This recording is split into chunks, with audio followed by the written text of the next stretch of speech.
Imagine pouring your heart and soul into a practice, only just to see it fail like so many other businesses in 2024.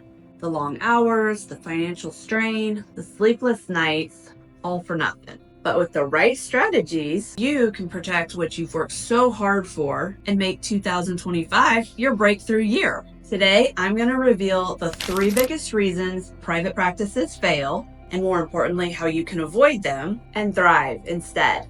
If you're ready to take back control and build a stronger, more resilient practice, then this video is for you. Hi, I'm Jamie Spann. I'm the founder of Business Savvy Physician, and I have over 20 years of experience working with physicians and med spas. So let's get started. Many clinics don't realize that their workflows aren't as optimized as they should be. So, strategy 1, you need to streamline your workflows, which is going to save you time and reduce stress. Efficiency isn't just about saving time. It's about saving your practice because it can speed things up, which allows you to see more patients and make more money, and also provide better patient care. Do you have inefficient processes with your scheduling, your billing, or your patient communication? Inefficient processes can lead to frustration, loss of income, and just stress for everyone. For your scheduling, you should be looking at using a practice management company. You need to automate your appointment reminder. For your notes, you need to use efficient charting systems. Use pre-approved templates to help speed things up, and use AI to help if that works for you. Talk to your staff, your office managers, and your consultants to help you figure out what workflows could be improved upon. Then use your EMR system, your office manager, and your consultants to help you figure out how to do that. One example of something you could be doing is send your patients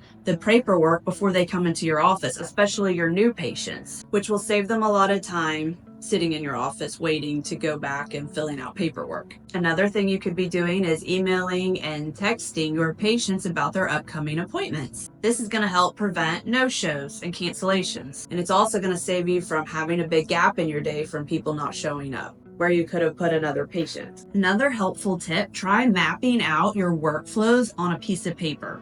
Do it in different areas so you know where things could be improved upon. For example, think about every single touch point that a patient goes through from the moment they call to schedule an appointment to the moment they leave your office. Once you streamline how your practice operates, you'll need to measure its success, and that's where KPIs come in. So strategy number 2 is track your KPIs that actually drive growth. Most practice owners think they know what their numbers should be or what numbers to look at, but are you looking at the right ones? That's what really matters. Honestly, I can't tell you how many clinics I know that aren't even looking at their numbers, or they're looking at the wrong numbers. Tracking your KPIs or your key performance indicator, like patient retention, no-show rate, denial rate, and how much was billed and collected in the month, are essential for driving growth, are essential for identifying growth opportunities. For example, if you find that you're getting less and less patients each month, this should tell you that it's time to start getting more patients, and then you need to figure out why you're losing your patient. If you have a high no-show rate, so 3% or higher, you should realize how much revenue you're actually losing per month. Do this by taking the average amount per patient visit and multiplying it by the number of no-shows you have in that month, or cancellations for the month. And you take that and times it by 100. That's going to give you your percentage of no-show rate. It's super important to pick out KPIs and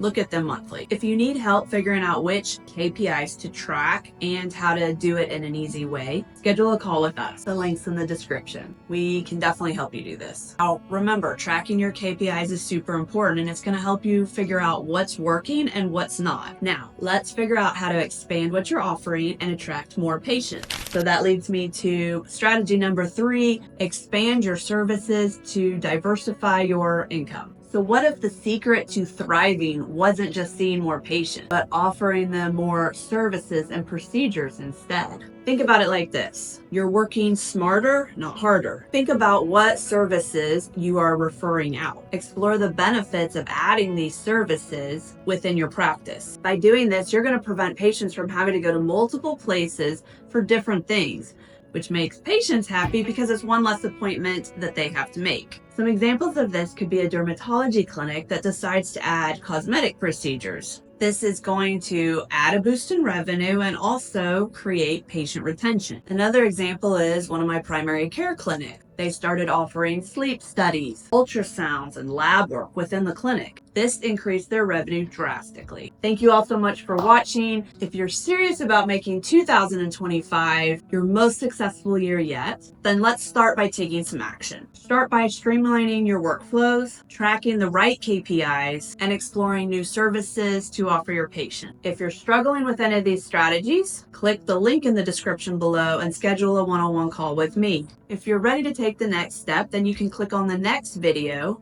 on increasing patient retention. It's packed with actionable tips to take your practice to the next level. Don't forget to like and subscribe to this video so you know when we drop the next one. See you in the next video.